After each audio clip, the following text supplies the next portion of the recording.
And I want to get more conversation when you talked about how do we train that positive expectation?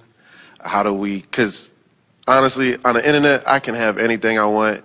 I can find any information, find any product in the world. Google is like the dopest little thing ever. And I have a positive expectation when I come to your workshops to speak with you.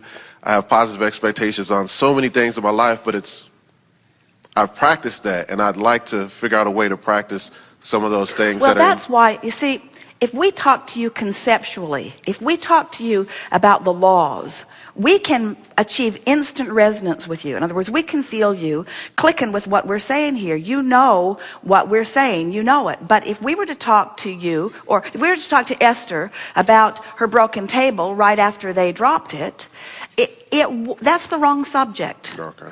To try to approach her, get someone into the vortex. So it's about caring so much about being in the vortex that you're willing to choose the subject that makes it most likely for you to be in there.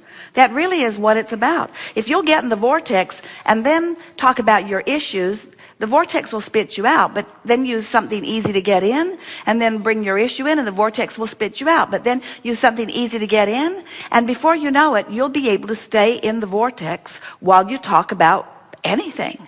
Because you will have convinced yourself of your power and your clarity and your worthiness. You will have reminded yourselves of the laws of the universe.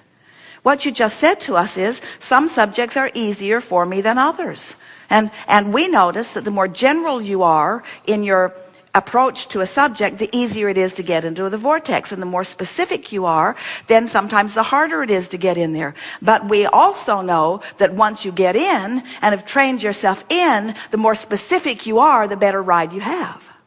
True. In other words, to know your power. And it's, as you said, that magic happened when I was looking for a ticket, and if I could remember that feeling, I would never again worry about anything. In other words, how cared for am I? How prepared is the universe to yield to me everything, not that I need, everything that I want? The universe is prepared. All of the cooperative components have been assembled. What's it going to take to get me to be a cooperative component? Well, you got to stop complaining. You got to stop worrying. You got to be more optimistic. You got to be less pessimistic. And that takes training. Anything else? Talk about the vortex and less about what is, because you cannot look back and forward at the same time. You know that when you drive. You cannot look back, and current reality is back. That's dope.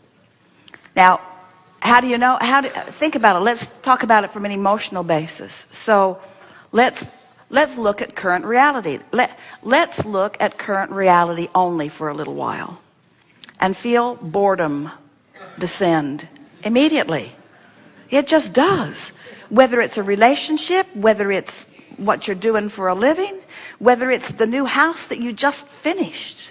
In other words, if you're just looking at current reality, it gets boring really, really fast. Now, why is that? Now, intellectuals and people who want you to be cheerful will say to you, well, what's the matter with you? Everybody in the world would like to have your life, and here you are bored with your life.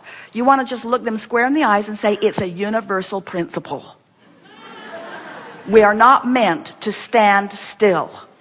We are not, it is impossible for us to stand still. So when I have a habit of looking at what is, with what we call future, with what Abraham calls who I really am calling me, when I'm looking at what is, I'm pulling myself apart. That is the universal law of the matter, you see. So you perhaps should have had them sign a disclaimer when they came in. We maybe should put, you can't go back. You know too much. You know too much. You can't go back. In other words, once you know about this vortex, once you understand who you really are, once you get a whiff of what your emotions mean, you know too much. You can't hold back. You cannot be less than you have vibrationally become and ever feel good. I agree. You got to at least be moving in the direction of that, you see. So So somebody upsets you, maybe someone's rude to you, your correct response is, "You're rude, which caused me to create a nicer version of you. But I don't have the willpower to look at the nicer version of you that I created. I'm looking at the part of you that caused me to create it. And I'm using you in your current state as my excuse to prevent myself from being the evolved being that the rascally you caused me to become." That's the reality of it. In other words, anytime you're looking at what is, you're holding yourself from what you've become. Let that settle in. Let that settle in. That is bigger than everything that you've ever heard, all wrapped into one. In other words, every emotion is about, I've expanded. Every negative emotion is about, I've expanded further than I'm letting myself be, and that's because of what I'm looking at. Every positive emotion is because I've expanded and I'm going with the flow of my expansion.